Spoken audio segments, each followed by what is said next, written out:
Hey les bambins, j'espère que vous allez bien, en tout cas moi ça va nickel.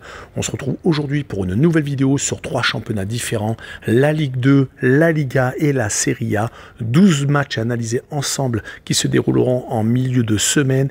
Cela débutera le 26 septembre pour finir le 28 septembre. Les matchs que j'analyse pour vous sont les suivants. En Ligue 2, Amiens qui reçoit Ajaccio, Auxerre contre Annecy, Guingamp contre Bordeaux et enfin Rodez contre Troyes. En Liga, Mallorca contre Barcelone, le Real de Madrid qui accueille Las Palmas, Valence contre la Real Sociedad et enfin Osasuna contre l'Atlético de Madrid. En Serie A, la Juventus qui accueille Lecce, le Hellas Vérone qui jouera contre l'Atalanta de Bergame, l'Inter de Milan contre Sassuolo et enfin Naples contre l'Udinese. N'hésitez pas à venir nous rejoindre sur le site VIP, les réseaux sociaux, tout est à l'écran et en description. N'oubliez pas votre petit commentaire, vos pronostics, cela fait toujours avancer la chaîne et également le petit pouce qui va bien pour faire remonter la vidéo le plus haut possible. Et abonnez-vous, on est quasiment arrivé aux 14 600 et je vous en remercierai jamais assez. On attaque avec la Ligue 2, mais on fait d'abord un point sur le classement avec premier pour l'instant Laval, un peu la surprise du début de saison avec 16 points, 5 victoires, un nul et une défaite. Deuxième Grenoble, second donc avec 3 points de retard, donc 13 unités, à égalité avec Amiens qui est troisième. Deux équipes suivent avec 12 points, c'est Caen et Auxerre. En fin de classement, Quevilly-Rouen pour l'instant n'a que 2 points en 7 journées, donc 2 petits matchs nuls et 5 défaites. Suivent juste au-dessus Concarneau 19e avec 5 unités et 3 équipes se partagent la 16e, 17e et 18e place. Le Paris FC, Dunkerque et Valenciennes. Pour les 5 formations que je viens de citer, il va falloir lutter jusqu'au bout. Et on débute par Amiens contre Ajaccio. Les Aminois sont actuellement 3e, bien placés dans le trio de tête. Et Ajaccio est beaucoup plus mal. Ils sont certes au milieu de tableau à une 12e place, mais ils ne sont qu'à 3 points de la zone de relégation. Les dynamiques des deux clubs ne sont pas si éloignées que ça. Amiens n'a pas gagné depuis 2 rencontres. Il s'était incliné au Paris FC 3-0 et ils viennent de faire 0-0 contre Valenciennes, un des mal classés. Cela fait donc 2 matchs qu'ils n'ont pas gagné. Ils avaient pourtant réussi à battre Guingamp 4-1 et avaient gagné lors d'un match amical contre Quevilly-Rouen. Il va falloir donc empocher les 3 points pour rester dans la première partie de tableau. Du côté d'Ajaccio, on ne s'attendait pas à faire un début de saison aussi compliqué car, rappelons-le, ils viennent de descendre de Ligue 1.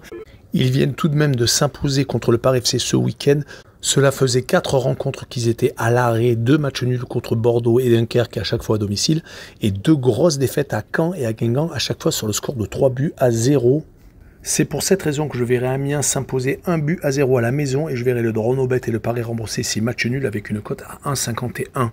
On poursuit avec Auxerre contre Annecy. Les Auxerrois sont 5e alors qu'Annecy est au milieu de tableau à la 10e place. Seulement 2 points entre les deux formations, donc tout est serré. Auxerre reste sur un très bon résultat à 3 où ils se sont imposés 2-1. Ils venaient de récupérer les 2 points perdus contre Pau la journée d'avant. Mais actuellement, ils sont beaucoup plus solides en déplacement qu'à la maison, restant sur 2 victoires à l'extérieur et 2 matchs nuls chez eux. Du côté d'Annecy, également une très belle performance à Pau, gagnant 3-0. Ils ont pour l'instant sur les 5 derniers matchs 2 victoires et 3 partages de points. Les 2 victoires ont été assez nettes contre Dunkerque sur le même score, donc 3-0 comme j'ai dit un peu plus tôt. Et les 3 matchs nuls ont été contre Saint-Etienne, Concarneau et contre Troyes. Donc c'est une équipe qui a réussi à se maintenir en Ligue 2 grâce à la descente administrative de Sochaux. Ils sont donc bien placés au milieu de tableau et espèrent peut-être faire partie des équipes qui joueront les playoffs en fin de saison. En tout cas sur ce match-là, je vois un 0-0 et je verrai le moins de 3 buts sur le match et une cote à 1,52. On poursuit avec Guingamp contre Bordeaux, 2 équipes qui sont toutes les deux au milieu de tableau avec les Guingampais qui pour l'instant sont 9e alors que les Bordelais sont juste derrière à 2 petites places et 1 petit point seulement. Si on prend les dynamiques des 2 équipes, les Guingampais viennent de s'incliner lors de leurs 2 derniers déplacements à Amiens et chez le leader Laval. Par contre, ils ont atomisé les 2 dernières équipes qui sont venues chez eux, Pau et Ajaccio, 4-0 et 3-0. Donc Guingamp est beaucoup mieux chez lui qu'à l'extérieur du côté de Bordeaux. La victoire à Valenciennes a fait énormément de bien. 2 victoires sur les 3 derniers matchs. La défaite contre Auxerre Auxerre, juste avant la trêve internationale, avait fait énormément de mal car les Bordelais restaient sur des bonnes prestations contre Ajaccio et contre Amiens, ne prenant pas de but sur ces deux rencontres. Ils se sont remis le pied à l'étrier avec ce match amical lors de la trêve internationale contre Clermont, gagné 3-1 sur cette rencontre. Je verrai bien un partage de points, un but partout, et je verrai les Bordelais légèrement favoris avec le Away No Bet et le match remboursé 6 victoires de Bordeaux à l'extérieur avec une cote à 1,96. Et on finira la Ligue 2 avec Rodez contre Troyes. Les Rodésiens se sont sauvés un petit peu miraculeusement, même s'ils ont profité d'une décision administrative leur donnant le match gagné sur tapis vert à Bordeaux. Ils ont donc réussi à se sauver et le début de championnat est quand même assez intéressant. Une 6e place avec 11 points à 5 points du leader. Ils viennent surtout d'enchaîner 2 victoires consécutives contre Angers et à Dunkerque. Ils restent même sur 3 matchs sans défaite avec le match nul à Pau. C'était le 2 septembre. Attention tout de même car c'est une équipe assez irrégulière. 2 bons résultats lors du début de saison, 2 défaites, puis 3 bons résultats.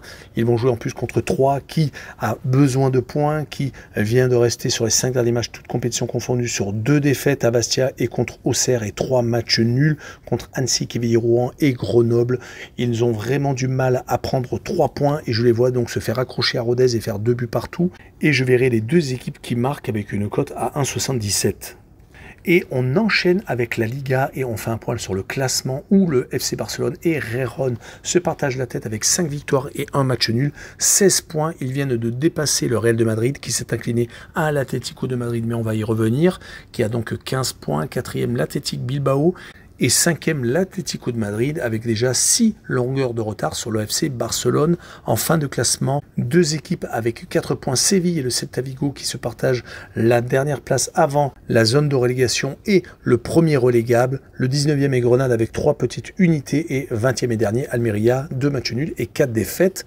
Cela commence à être compliqué pour eux déjà en ce début de saison.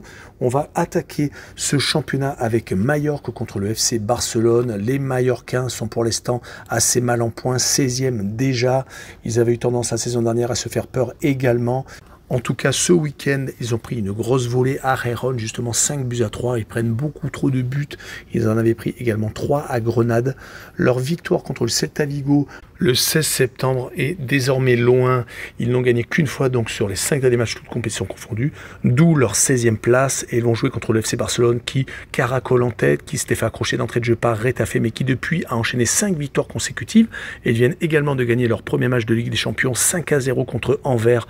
Donc cela fait 6 victoires consécutives avec beaucoup de buts marqués, encore 3 ce week-end contre le Celta Vigo. Mon pronostic sera une victoire du FC Barcelone 3-0 et je verrai le plus de 2,5 buts sur le match avec une cote à 1,81. On enchaîne avec le Real de Madrid contre Las Palmas. Le Real vient de s'incliner un petit peu contre toute attente à l'Atlético de Madrid lors du derby madrilène car ils avaient gagné juste avant leurs 6 matchs officiels. 5 victoires en championnat et la victoire contre l'Union Berlin dans le temps additionnel avec un but de Bellingham qui était sur son 6e but en 6 matchs.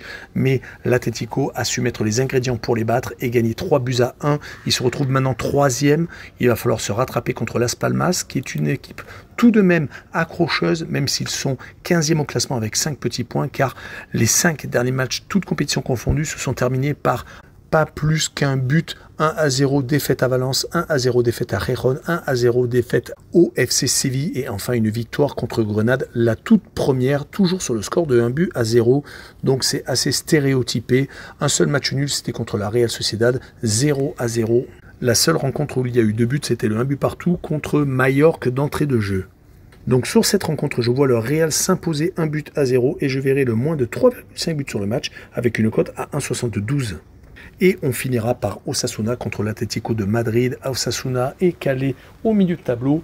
Ils ont fait à peu près le même parcours que la saison dernière, sauf qu'ils avaient fait beaucoup de bons résultats en déplacement, commençant par 4 victoires consécutives hors de ses bases. Oublions cette belle période car ils ont certes gagné à Valence, mais ils viennent d'enchaîner 4 matchs sans victoire contre le club de Bruges en Europa League Conférence, également 2 défaites contre Barcelone et Retafe. Ils viennent de faire 0-0 à la maison contre Séville, qui est en grosse difficulté. Et ils vont en plus, malheureusement pour eux, recevoir l'Atlético de Madrid, qui vient de remonter un petit peu au classement, qui est 5e, qui vient de se rapprocher des places de tête, car ils avaient eu quelques ratés comme celui à Valence où ils ont pris 3-0, mais la Ligue des Champions où ils ont fait 1 but partout surtout la Lazio de Rome et surtout les victoires contre le Rayo Vallecano 7-0 à l'extérieur leur ont donné tout de même des certitudes. Ils ont d'ailleurs gagné contre le Real 3-1 ce week-end. Ils espèrent enchaîner avec une victoire à Osasuna. Et sur ce match-là, je vois bien une victoire 1-0. Et je verrai le draw no bet et le pari remboursé 6 matchs nuls avec une cote à 1,52. Et on finira par Valence contre la Real Sociedad. Deux équipes séparées par seulement un petit point. Valence est pour l'instant juste devant la Real avec une 6e place alors que la Real Sociedad est 8e. Cela va sans doute être une confrontation assez serrée car sur les 5 derniers matchs, toutes compétitions confondues, Valence a gagné 2 de ses 5 derniers matchs contre Las Palmas et l'Atlético de Madrid sans prendre de but. Par contre, une petite dépression au milieu avec une des défaites contre Osasuna et Alaves et il vient de se faire accrocher à Almeria. Et du côté du club basque, une différence, c'est juste un match nul de plus, une défaite de moins, c'était au Real de Madrid et 2 victoires avec beaucoup de buts et de spectacles, 5-3 contre Grenade et 4-3 contre Retafe ce week-end. Donc je verrai sur cette rencontre un match nul, un but partout, et je verrai le home no bet et le match remboursé 6, victoire de Valence à la maison avec une cote à 1,94.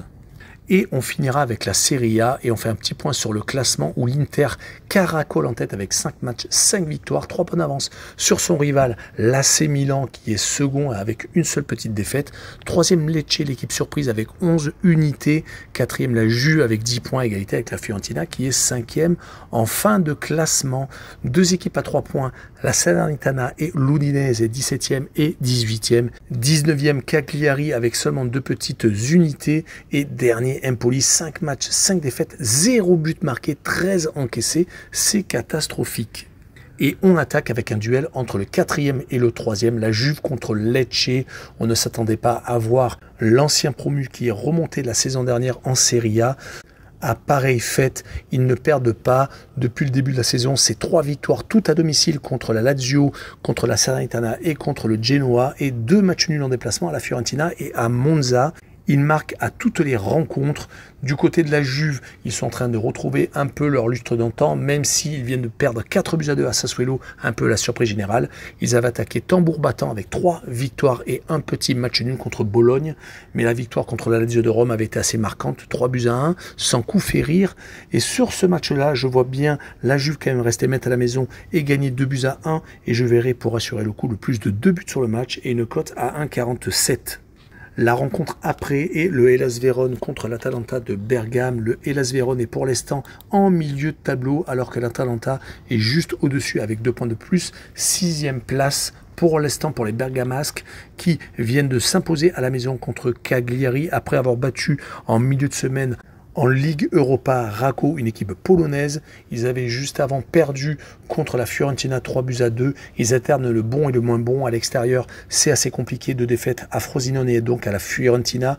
Et à la maison, par contre, ils sont très solides et ne prennent pas de but comme contre Monza, le club polonais, et donc contre Cagliari. Mais quel va être le résultat au Hellas Vérone qui de son côté vient de s'incliner 1-0 contre le Milan AC, mais qui a eu une bonne période, ne perdant qu'une seule fois sur les 4 matchs avant ses défaites à San Siro contre Sassuolo. Ils avaient réussi à remporter les débats contre Empoli et l'AS Rome, faisant également 0-0 contre Bologne. Cela leur permet donc d'être bien calés à 4 points au-dessus de la zone de relégation. Et sur ce match-là, je verrai bien un match nul un peu partout avec le away no bet et le match remboursé 6 victoires de l'Atalanta à l'extérieur et une cote à 1,61.